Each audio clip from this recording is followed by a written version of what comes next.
अथ दशमोध्यायः। विदुर जी ने कहा, मुनिवर, भगवान नारायण के अंतर्धान हो जाने पर संपूर्ण लोकों के पितामह ब्रह्मा जी ने अपने देह और मन से कितने प्रकार की सृष्टि उत्पन्न की। भगवान, इनके सिवा मैंने आपसे और जो बातें पूछी हैं उन सब का भी क्रमशः वर्णन कीजिए और मेरे सब संशयों को दूर कीजिए, क्योंकि आप सभी बहुज्ञों में श्रेष्ठ हैं। सूत जी कहते हैं, शौनक जी, विदुर जी के इस प्रकार पूछने पर मुनिवर मैत्रेय जी बड़े प्रसन्न हुए और अपने हृदय में स्थित उन प्रश्नों का इस प्रकार उत्तर देने लगे। श्री मैत्रेय जी ने कहा, अजन्मा भगवान श्री हरि ने जैसा कहा था, ब्रह्मा जी ने भी उसी प्रकार चित्त को अपने आत्मा श्री नारायण में लगाकर 100 दिव्य वर्षों तक तप किया। ब्रह्मा जी ने देखा कि प्रलयकालीन प्रबल वायु के झकोरों से जिससे वे उत्पन्न हुए हैं तथा जिस पर वे बैठे हुए हैं वह कमल तथा जल कांप रहे हैं। प्रबल तपस्या एवं हृदय में स्थित आत्मज्ञान से उनका विज्ञान बल बढ़ गया और उन्होंने जल के साथ वायु को पी लिया। फिर जिस पर स्वयं बैठे हुए थे उस आकाशव्यापी कमल को देखकर उन्होंने विचार किया कि पूर्व कल्प में लीन हुए लोकों को मैं इसी से रचूंगा।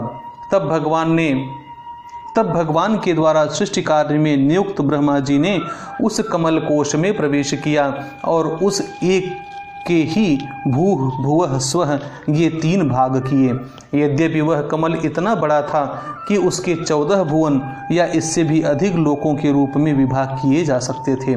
जीवों के भोग स्थान के रूप में इन्हीं 3 लोकों का शास्त्रों में वर्णन हुआ है।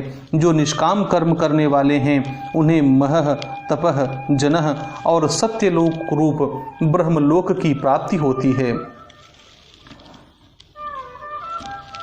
विदुर जी ने कहा, ब्रह्मन, आपने अद्भुत कर्मा विश्वरूप श्री हरि की जिस काल नामक शक्ति की बात कही थी, प्रभो उसका कृपया विस्तार पूर्वक वर्णन कीजिए।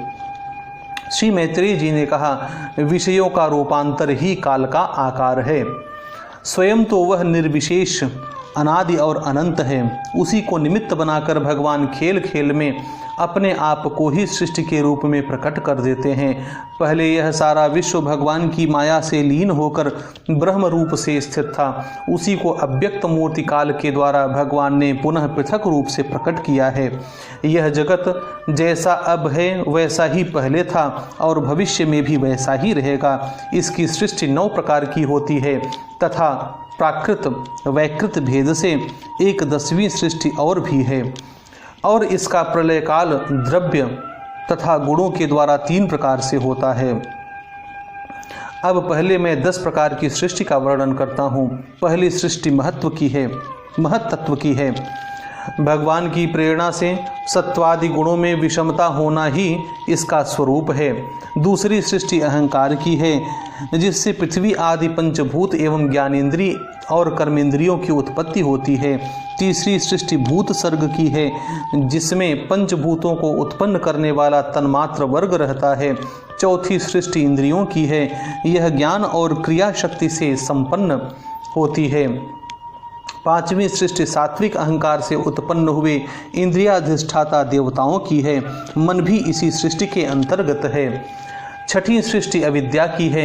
इसमें तामिश्र, अंधतामिश्र, तम, मोह और महामोह ये 5 गांठें हैं। यह जीवों की बुद्धि का आवरण और विक्षेप करने वाली है। ये 6 प्रकार की सृष्टियां हैं। अब वैकृत सृष्टियों का भी विवरण सुनो। जो भगवान अपना चिंतन करने वालों के समस्त दुखों को हर लेते हैं, यह सारी लीला उन्हीं श्री हरि की है। वे ही ब्रह्मा के रूप में रजोगुण को स्वीकार करके जगत की रचना करते हैं।